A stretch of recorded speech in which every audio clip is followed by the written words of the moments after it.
નવજીવન trust દ્વારા સંચાલિત ઉડાન પ્રોજેક્ટ અંતર્ગત સુરેન્દ્રનગર જિલ્લાના લીંબડી ખાતે કટારિયા અને ટોકરાળા ગામની કિશોરીઓ માટે આયોજિત એક્સપોઝર વિઝિટ ખૂબ જ પ્રેરણાદાયી અને જ્ઞાનવર્ધક રહી છે. મુલાકાત દરમિયાન કિશોરીઓએ લીંબડી પોલીસ સ્ટેશન, સરકારી હોસ્પિટલ અને મોડેલ સ્કૂલની રૂબરૂ મુલાકાત લઈ પોલીસ કામગીરી, કાયદાકીય અધિકારો, આરોગ્ય સેવાઓ અને શિક્ષણ વ્યવસ્થા વિશે ઊંડાણપૂર્વક માહિતી મેળવી હતી, જેમાં અધિકારીઓ સાથેના સંવાદ અને પ્રશ્નોત્તરીએ તેમની જિજ્ઞાસાઓનું સચોટ સમાધાન કર્યું હતું. કાર્યક્રમનો મુખ્ય ઉદ્દેશ્ય કિશોરીઓમાં આત્મવિશ્વાસ અને નેતૃત્વના ગુણો ખીલવી અને સાથે જ તેમને સરકારી સેવાઓ અને સમાજ પ્રત્યે વધુ સશક્ત તથા જવાબદાર બનાવવાનું હતું, કે જે કિશોરીઓ માટે ભવિષ્યના ઘડતરનું એક મહત્વનું સોપાન સાબિત થયું છે.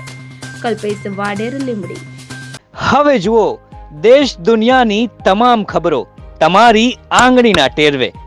ઉઠાવો મોબાઈલ અને ગૂગલ પ્લે સ્ટોર પરથી ડાઉનલોડ કરો અમારી CN24 ન્યૂઝ મોબાઈલ એપ.